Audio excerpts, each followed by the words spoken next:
बिस्मिल्लाहिर्रहमानिर्रहीम रब्बि इश्रह ली सदरी वयस्सिर ली अमरी वाहलुल उक़दतम मिन लिसानी यफ़क़हू क़ौली। अस्सलामु अलैकुम वरहमतुल्लाह। मैं सलमान रशीद आपके साथ हूँ और आज 4 मई का दिन है। 4 मई हम इंटरनेशनल फायर फाइटर डे के तौर पे मनाते हैं। 4 मई क्यों मनाते हैं इंटरनेशनल फायर फाइटर डे के तौर पे? इसके पीछे एक इंसिडेंट है जिसकी वजह से ये डिक्लेयर किया गया कि 4 मई जो है पूरी दुनिया में इंटरनेशनल फायर फाइटर डे के तौर पर मनाया जाएगा।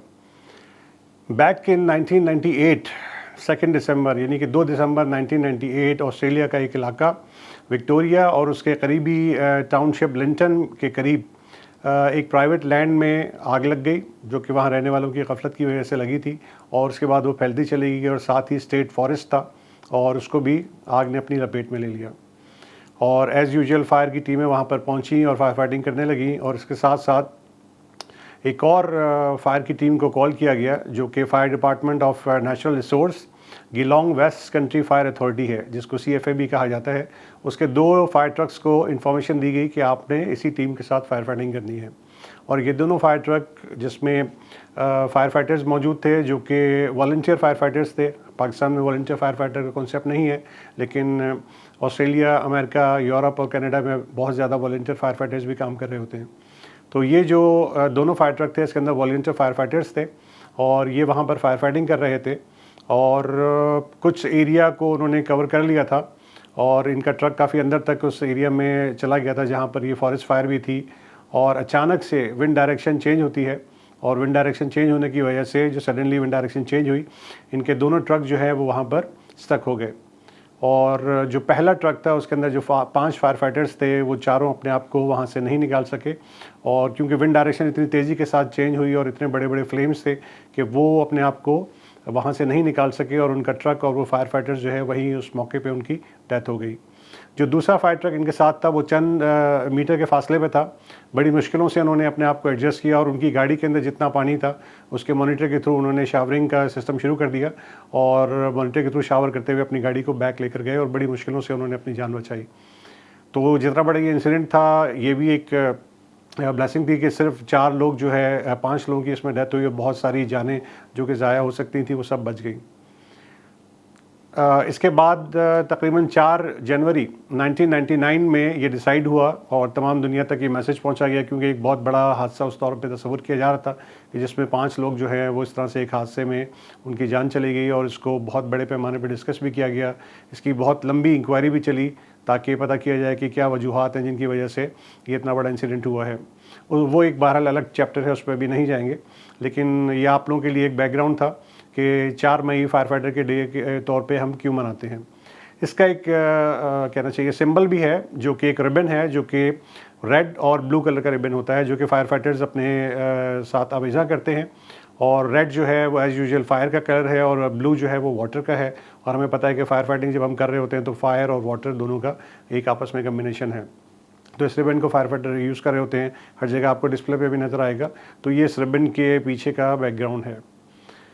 अब अगर थोड़ा सा अपने मुल्क में आ जाए और हम पाकिस्तान की कंडीशंस को देखें तो जो थोड़ा सा डाटा मैंने जमा किया है, जो क्योंकि टाइम बहुत शॉर्ट था, उसमें जितनी भी मालूमात मैं जमा कर सका हूँ, 2006 में कराची में साइट एरिया में एक PMT ब्लास्ट हो जाती है और उसके नतीजे में तकरीबन 3 फायर फाइटर्स जो हैं वो हमारे बहुत बुरी तरह से ज़ख्मी हो जाते हैं और उनको 3rd डिग्री बर्न होता है। 75% उनकी बॉडी जो है वो जल जाती है।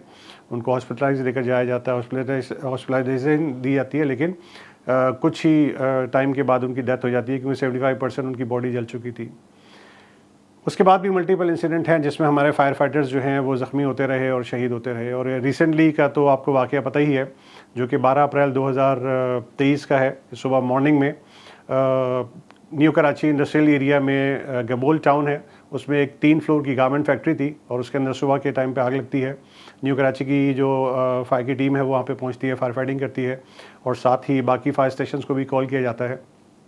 और तकरीबन सुबह 10:15 बजे शाह फैसल जो हमारा फायर स्टेशन है उससे एक फायर की टीम वहाँ से रवाना होती है, जिसके अंदर 5 लोग शामिल थे, जिसमें 4 फायरमैन और एक फायर टीम लीडर था, जिसको लीड फायरमैन भी आप कह सकते हैं।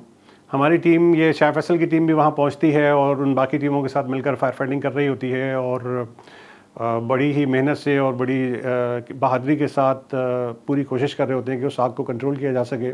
लेकिन चूँकि प्रॉपरली बिल्डिंग कोड 2016 जो है उनको अडॉप्ट नहीं किया जाता और बहुत सारे उसके अंदर और भी मामला थे जिनकी वजह से उनको प्रॉपर अप्रोच नहीं मिल रही थी कि वो आगे तक चले जाएं, रास्ता उनको मिल जाए और वो अच्छी तरह से तमाम एरिया को कंट्रोल कर लें। लेकिन बहरहाल इस कंडीशन के बावजूद उन फायर फाइटर्स ने बहुत ज़्यादा मेहनत की और बड़े अच्छे तरीके पर आग को कंट्रोल कर लिया और ये कंटिन्यूसली ऑपरेशन चलता रहा रात तक। और रात को तकरीबन 2:30 बजे के करीब अचानक वो बिल्डिंग जो है वो वर्टिकली कोलैप्स हो गई, क्योंकि कंटिन्यूसली सुबह से उसके अंदर आग लगी हुई थी। ये बिल्डिंग जो थी रेनोवेटेड थी लेकिन इसकी कंडीशन बहुत ज़्यादा अच्छी नहीं थी। अगेन बिल्डिंग कंट्रोल को देखने वाला कोई नहीं है, अथॉरिटीज़ कहाँ हैं किसी को कुछ नहीं पता है। तो जो फायर फाइटर हमारे फ्रंट लाइन में थे, कुछ फायर फाइटर 3rd फ्लोर पे फायर फाइटिंग कर रहे थे। ये शाह फैसल कॉलोनी के जो फायर फाइटर हैं 2nd फ्लोर पे फायर फाइटिंग कर रहे थे। और जब ये बिल्डिंग कोलैप्स होती है तो बहुत सारे फायर फाइटर जो हैं, तकरीबन 12 से 13 फायर फाइटर हमारे शदीद ज़ख्मी होते हैं और उनको तिबी इमदाद दी जाती है। लेकिन ये 4 फायर फाइटर हमारे थे, इन्होंने जाम शहादत नोश की है।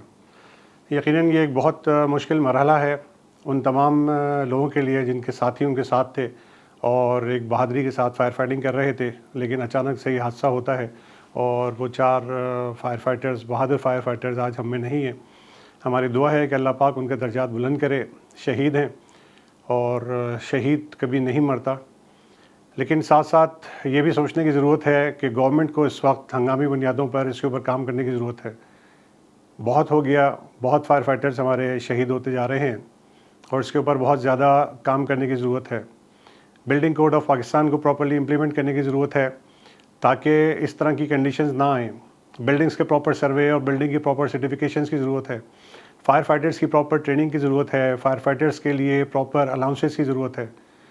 फायर फाइटर की सेफ्टी के लिए जो पर्सनल प्रोटेक्टिव इक्विपमेंट्स हैं जो स्पेशली फायर फाइटिंग के लिए होते हैं उनकी बहुत ज़रूरत है, ताकि हमारे फायर फाइटर्स जब भी इन जगहों पर जाएं तो वो प्रॉपरली और अच्छे तरीके पे काम करें, अच्छे तरीके पे फायर फाइटिंग कर सकें।